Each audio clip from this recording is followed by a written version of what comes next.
Всем привет, друзья! Итак, вот первая поломка у нашего Боба спустя месяц эксплуатации. И это, к сожалению, перегрев двигателя и пробой прокладки. Значит, здесь у меня уже разобрано, все продиагностировано. Речь пошла, значит, какие симптомы были.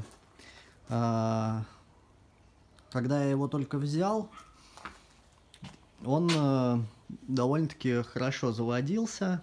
С утра тяжело, правда, было, но там была проблема со свечами накаливания, то есть не работала кнопка накаливания. Это побороли, он начал заводиться с полоборота.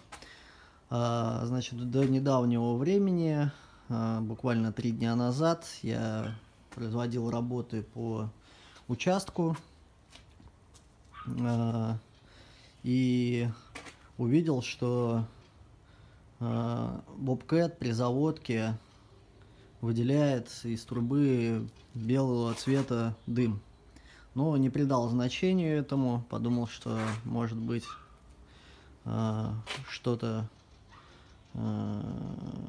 может быть, кольца подпросели, потому что Bobcat я взял бэушным у товарища, у своего. Товарищ сказал, что здесь стоит новый двигатель, но на самом деле это не новый двигатель, а он просто откапитален был. Вот.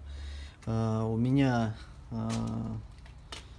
горел датчик воздуха, пищал, и я привык к этому писку и не обращал внимания на табло, но там оказалось, что горела уже не ошибка по датчику, а ошибка по температуре двигателя. Значит, какие у меня были первые симптомы, и в этом видео я расскажу, как разбирать двигатель, не вынимая его. Значит, первые симптомы пробоя прокладки — это, естественно, скопление в радиаторе пены, это микротрещина, либо утечка, либо обильное бурление жидкости охлаждения, ну и, соответственно, переполнение расширительного бачка, либо вовсе утечка жидкости в двигатель. Ну, в моем случае была микротрещина, у меня было пенообразование в радиаторе, но я на самом деле подумал, что это пробка такая подоржавевшая, и я все-таки надеялся, что это пробка, не спускает давление. Но оказалось в конечном счете не так. Соответственно, двигатель у нас стоит Kubota 2203. При заводке двигателя, когда уже пошел сам пробой, и образуется белый дым из трубы при заводке. Потом, конечно, если это маленькая дырка, все выходит через выхлопную систему, и трактор работает более-менее исправно. То есть у него только при заводке проблемы. Вот. Но в конечном итоге я его поставил, и с утра он, естественно, не завелся, потому что эта жидкость вылилась в цилиндры, и при нажатии стартера я заметил, что было очень тяжело стартеру крутить двигатель, и понял, что что-то не то. Значит, с чего я начал? Ну, начал я со съема трубок, которые идут к форсункам. Они откручиваются ключом на 17. Откручиваете трубки, они идут по порядку. 1, 2, 3, 4 от ТНВД к форсункам. Откручиваете трубки, снимаете их, они без проблем снимаются. Снимаете патрубок с фильтра, снимаете впускной коллектор. Снимаете впускной коллектор. В моем случае в коллекторе был небольшой сбор жидкости. Я понял, что это беда. Но этим не закончилось. Там есть у меня видео, где я выкрутил одну форсунку и увидел ту самую беду по пробою прокладки. Можете, если интересно, посмотреть. Я, конечно, там называю это словом жопа. Вот. Но, во всяком случае, вы можете посмотреть, что такое пробой и как его определить. Изначально я думал, что может быть еще это завоздушенная система. Чтобы проверить, система завоздушенная или нет, вы с форсунок снимаете трубки, давите на стартер. Если течет, то значит у вас система не завоздушена. Также есть, в данном случае у меня есть груша для подкачки давления. Это отступил от темы. Значит, для разбора прежде всего вы снимаете трубки, которые идут на форсунке от ТНВД. Значит, ключ на 17 вам нужен. Откручиваете аккуратненько трубки, снимаете их. Затем вы снимаете патрубок с трубы, с фильтра, с коллектора впускного. Откручиваете коллектор. Далее у вас идет сама голова и форсунки. Значит, снимаете крышку клапанную. В ней находится 8, 1, 2, 3, 4, 5, 10 болтов. Вот вы выкручиваете вот эти 10 болтов и выкручиваете, снимаете крышку, выкручиваете 10 болтов. Затем у вас стоят клапана и стоит голова сама, в которой клапана находятся. Значит, выкручиваете болты, и если у вас уже вы столкнулись с пробоем, первое, обратите внимание на то, как выкручиваются болты у головки блока цилиндра. Если, то есть по сути все болты должны откручиваться с одинаковым усилием. Если вы почувствовали, что у вас какая-то группа болтов откручивается с одним усилием, какая-то группа болтов откручивается с другим усилием, то есть это будет либо левая часть, либо правая часть, то это первый признак того, что у вас перегрев двигателя был, и вам следует отдать однозначно голову в прессовку, в проверку на микротрещины, ну и также шлифовку. Я потом расскажу, зачем это необходимо сделать. Также выкручивайте из головы форсунки. В моем случае вы увидите в видео, у меня в 2 цилиндрах они были полные воды, жидкости охлаждающей, и когда я выкрутил форсунки, у меня оттуда пошла вода. Соответственно, вы снимаете форсунки. Также вам необходимо слить антифриз по возможности. Это находится прямо под ТНВД. Здесь либо будет кран, либо болт. После этого, после того, как вы слили жидкость, вы снимаете голову. Снимаете голову, обнаруживаете, ну это 99%, что у вас будет все в жидкости. Значит, выкачиваете шприцом или чем-то всю жидкость, тряпками, зачищаете поверхность, высушиваете ее, продуваете обязательно все каналы и так далее. Опускаете по очереди таким образом, ну вот вручную можно покрутить вал, и группами будет спускаться поршень. Вал находится с левой стороны двигателя. Опустили полностью одну группу, посмотрели, пощупали пальцем блок, нет ли никаких задиров, трещин. Трещины, если есть, то они будут вертикальные. То есть бывает и такое, что нужно менять блок после таких дел. После этого опускаете вторую группу, также проверяете. На этом не заканчивается все. Обязательно нужно пройтись ВДшечкой все цилиндры, также по группам. Для чего это делается? Для того, чтобы пока у вас стоит двигатель в разобранном состоянии, ввиду того, что туда попадала вода, не залипли кольца. Иначе будете менять кольца и поршня вдобавок. Также поднимаете в полное верхнее положение группами поршня и смотрите, чтобы они были на одном уровне.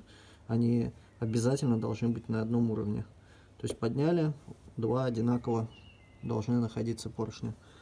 Также другие на одинаковом уровне. То есть если у вас идет какой-то перекос, то это уже коленвал и так далее. Это уже полная капиталка двигателя. Она достаточно дорогостоящая. Вот, то есть смысла уже прокладки менять нет. В моем случае, как бы, у меня все обошлось менее плачевно. Вот. Также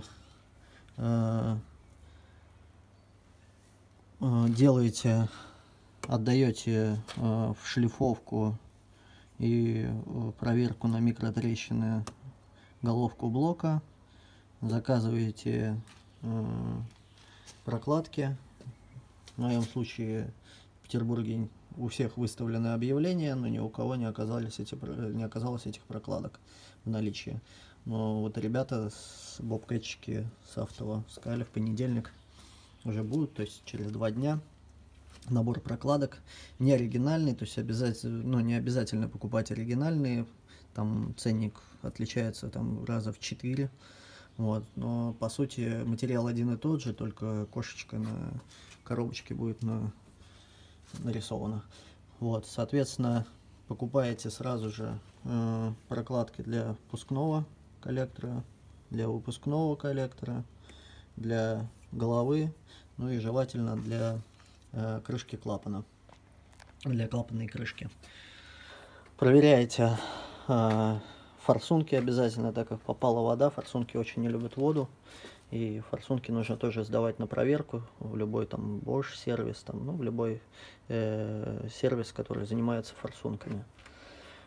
После чего я сниму отдельное видео по сборке. Вот.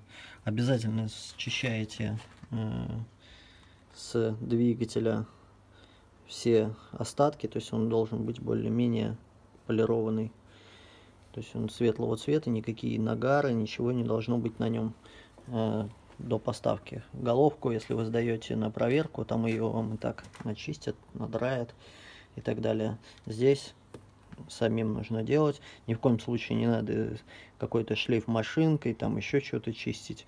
И обращайте внимание, чтобы в пазы, в каналы не попадали никакие ошметки, старые прокладки и так далее. Герметик не советую использовать. Но в крайних случаях, если там уж совсем нужно или нужно на какое-то время собрать двигатель, можно, конечно, использовать герметик. Но так лучше герметик не использовать. Значит, что касается прокладок, Алиэкспресс переполнен предложениями, но единственное, что долго ждать, там 26 июня, то есть это месяц практически. Вот, там по 4000 есть, я нашел полный комплект двигателя, мне нужно только верхнюю часть, но за 4000 можно и полный купить комплект. Вот, также я смотрел, интересовался, был набор там за 58 тысяч, это поршня, гильзы, все прокладки, шатуны, все, ну, все полностью, полный комплект, кроме коленвала. Все вообще новое. Но мне не нужно, но так на будущее, если кому-то нужно, это есть и можно ставить без проблем. Что еще сказать про... Обязательно закрывайте вот эти вот каналы. Они у меня сейчас не закрыты, но их нужно закрывать обязательно, дабы не попала туда грязь. Также при сборке обращайте внимание на затяжку болтов. То есть берите динамометрический ключ и по мануалу затягивайте все болты. Потому что если будет затяжка на свое усмотрение, то какой-то болт вы можете не дотянуть, и в конечном счете прокладка рванет. После снятия клапанов также их нужно будет регулировать. Но это мы подойдем, я сниму отдельное видео по регулировке клапанов на Куботе 2203. Также обязательно нужно будет слить старое масло. Старое масло находится...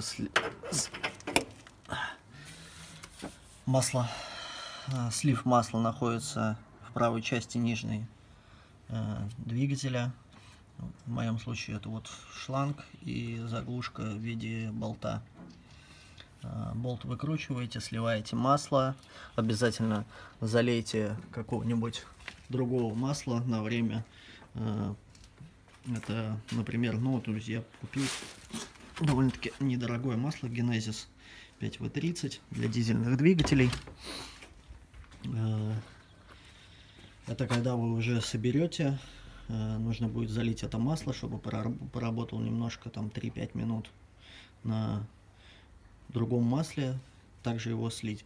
Еще вариант, это если у вас достаточно давно была последняя замена масла, и масло может быть сгустевшее, заливаете 2-3 литра дизеля прямо в двигатель, и он должен поработать там 2-3 минуты, чтобы масло стало жидким и вылилось. Затем заливаете дешевое масло, сливаете и уже заливаете дорогое масло. Вот в данном случае я использую масло Wolf. Вот. Тоже касается радиатора. Радиатор то же самое. То есть пролили дистиллированной воды или очистителя, проработал чуть-чуть, прогнал, слили, уже заливаете антифриз. Антифриз либо по регламенту, лучше по регламенту, но я буду заливать обычный зеленый антифриз, у меня от квадроциклов море его осталось, поэтому я буду обычный антифриз высокотемпературный зеленый заливать. Также мне вот пришлось поменять генератор, у меня сгорел генератор. Я купил генератор. Сказали, что Арига. Во всяком случае, кошечки не видно.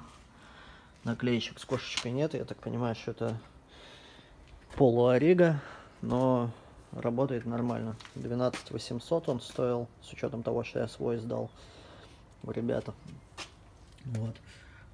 Также проверяйте систему соленоида.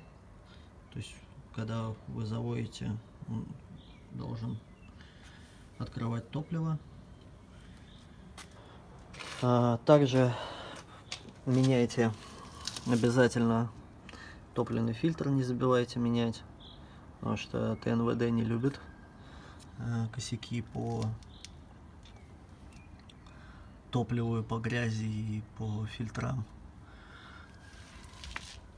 Это обязательно нужно делать. Стоит этот фильтр там копейки, 400, 500 рублей, там, 800 рублей. А ТНВД стоит бэушная 50 тысяч. Ну, соответственно, новая стоит космос, поэтому лучше следить и менять все. Ну, вот также я уже успел попасть на новый стартер. И обязательно меняйте ремни, потому что ремни имеют свойство рваться в самый ненужный момент. Гидромотор у меня новый стоит. Тоже стоит космических денег, но ремонтировать, я не знаю,